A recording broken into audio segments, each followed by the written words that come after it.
Okay, so can you tell me who you are, please, and what your connection is with North Kilworth? Yeah, my name's Alison CHAPMAN and I live on Station Road in North Kilworth. I met my husband here on a blind date and we ended up moving here and I've lived in the village for coming up for 9 years For now. 9 years. Yeah. Fantastic. So, Alison, lockdown's been quite interesting for you, hasn't it? Can you Very tell us interesting and how very it's changed busy. things? Yes. Well, my actual job is a first aid trainer, and I do work for Arley Medical on event work. But of course, from March there was no event work, so I was actually in lockdown for just a month. But then Arley Medical got a contract for swabbing, COVID testing at the care homes, all Coventry area and Warwickshire. So, and I've worked ever since. So I was only actually in lockdown for a month. Thank goodness, because I couldn't cope at all. It was hard. I like to keep busy. So, Okay, so you were furloughed for those 4 I was weeks? furloughed for Yeah. 4 weeks, that's all. Yeah, And then I was out and I've not stopped since. Been So- really, really busy. Your normal work would have been going to events and providing first aid cover for those events? Absolutely, yes, So yeah, what was the yeah. typical events that you used to do? Motorhome shows mainly. We had a contract for Warners who run motorhome shows all over the country. So we'd have been going covering for first aid 24 hours a day over, usually from Thursday to a Monday. Yeah, Okay. roughly one or two a month I'd have been doing. Yeah. So I didn't have any, and I thought, yeah. And to be honest, my boss of Arley Medical was getting quite worried at the time. But so we've done well, really. We've perhaps done really well out of it compared to a lot of people, to be honest. So you've adapted and found a way to make your way through. Absolutely. So yes. what's your typical day now? Well, we start work at 10 o'clock. We arrive at the office in Arley at 10 o'clock in Coventry, and we literally go straight out. We've got a fleet of vans we take out that we've hired. We've had to hire them. Take a fleet of vans out to all the care homes. It's all sort of planned beforehand, and we get all the paperwork for all the residents. And we turn up with all our kits. So we have swab kits. And so every home, every resident will have one of these each. So we go into the individual rooms. We've got 2 swabs and a specimen bottle.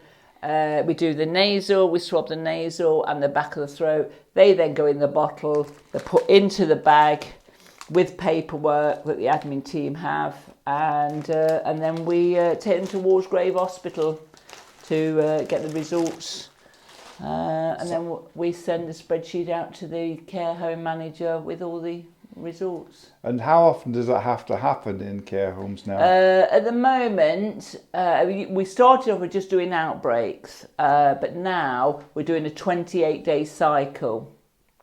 So we're getting to know because we've been doing it 7 months now, so we're getting to know all those residents that, you again.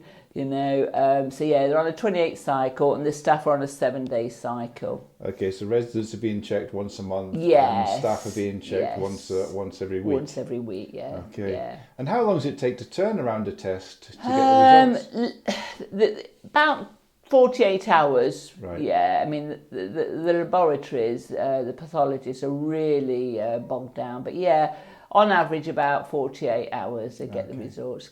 Pretty good turnaround, really, considering the mass, amount that they've got. We're taking probably 200 in a day to the pathologists.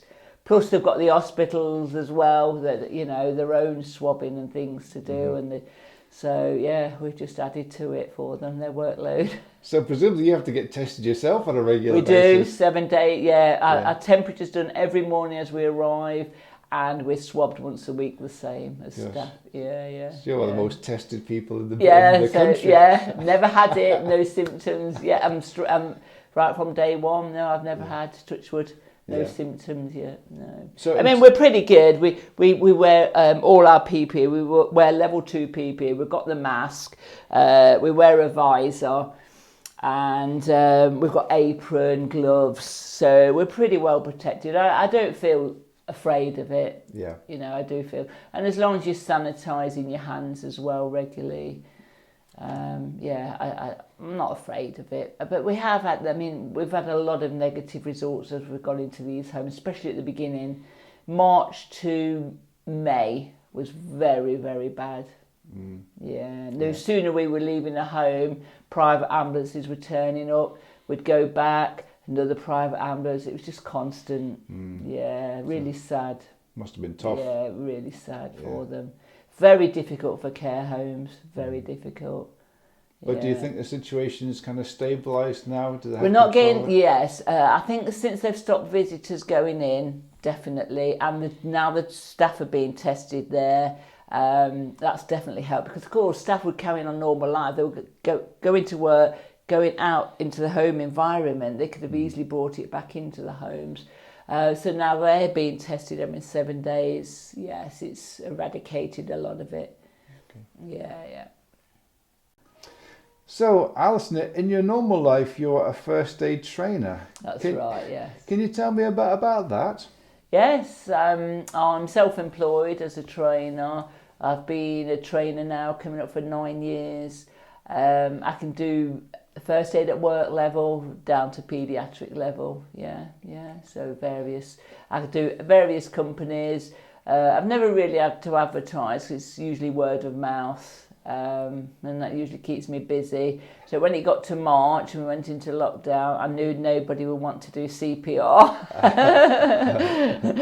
We've started up again now. Right. Probably the last couple of months I've been up and running. I have to take a lot more precautions than ever. They all have to have their own mannequins now to do CPR, whereas it used to be a ratio of 1 to 4.